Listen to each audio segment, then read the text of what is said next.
নমস্কার, স্পটন নিউজে আপনাদের সবাইকে স্বাগত। আমি সাগর। এই মুহূর্তে আপনাদের সঙ্গে উপস্থিত রয়েছি নৈহাটির বঙ্কিমামজলি স্টেডিয়াম থেকে। আর এই বঙ্কিমামজলি স্টেডিয়ামেই আজকের একটা অনুশীলন ম্যাচে মুখোমুখি হয়েছিল বিএসএস বনাম মোহনবাগান।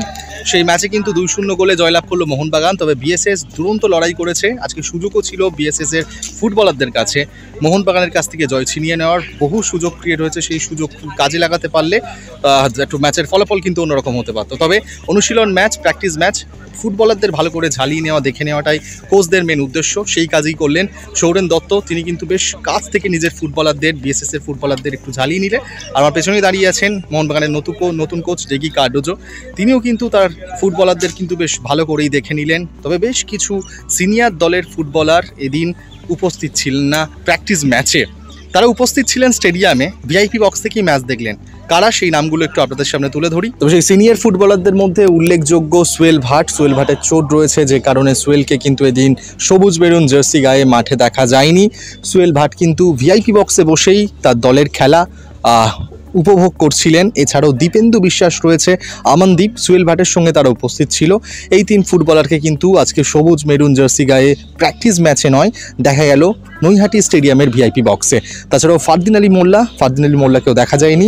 পরে কথা বলা হয়েছিল অ্যাসিস্ট্যান্ট স্টাফ যারা রয়েছে মোহনবাগানে, সেখান থেকে সূত্র মারফত খবর যে একটা পরীক্ষার কারণে ফারদিন আসতে পারেনি। তবে ফারদিন কোথায় কি করছেন সেই বিষয়ে যখনই আমরা আপডেট পাবো অবশ্যই আপনাদের সামনে তুলে ধরবো। তবে সুমিত রাঠি, নন্দন রায়, আদিল, এনসান সিং, রাজ বাসফোর্ট, এদের মতন সিনিয়র ফুটবলাররা কিন্তু এদিন খেললো। অভিষেক সূর্যবংশীকেও কিন্তু এখনও দেখা যায়নি, এমনকি ভিআইপি বক্সে অভিষেক সূর্যবংশীকে দেখা যায়নি। সুমিত রাঠি তিনি দুরন্ত পারফর্ম করেছেন আজকের। সোহেল ভাট, দীপেন্দু বিশ্বাস, আমনদীপ, এই তিন ফুটবলারকে কিন্তু আজকে ভিআইপি বক্সে দেখা গেছে, সেই ছবি আপনারা দেখতে পাচ্ছেন। তবে এছাড়া অভিষেক সূর্যবংশী এই ফুটবলার কিন্তু একদম মোহনবাগানের জার্সি গায়ে বেশ নাম তিনি কুড়িয়েছেন, সুনাম কুড়িয়েছেন, সিনিয়র দলের হয়ে প্রতিনিয়ত খেলেছেন।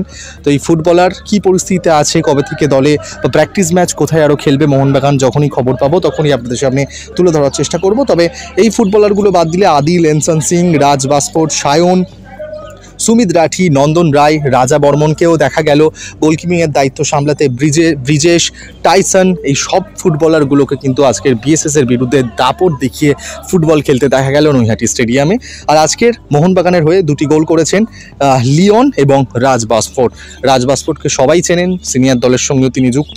যখনই সুযোগ পেয়েছেন নিজের সেরাটা উজাড় করে দিয়েছেন। সুতরাং আজকে বিএসএসের সঙ্গে মোহনবাগানের এই প্র্যাকটিস ম্যাচে 2-0 গোলে জয়লাভ করেছেন। আর এই 2-0 গোলের যে দুটি গোল এসছে যে ফুটবলারদের পা থেকে, লিওন এবং রাজের পা থেকে, রাজ বাসফোর্টের পা থেকে। এবার দেখার বিষয় থাকবে এই মরশুমে, আগের মরশুমে মোহনবাগান 3-এ শেষ করেছিল। এই মরশুমে মোহনবাগান কতটা দাপট দেখিয়ে ফুটবল খেলতে চলেছে, এখন সেটাই দেখার। আরও বিভিন্ন আপডেটের জন্য চোখ রাখুন স্পটন নিউজে।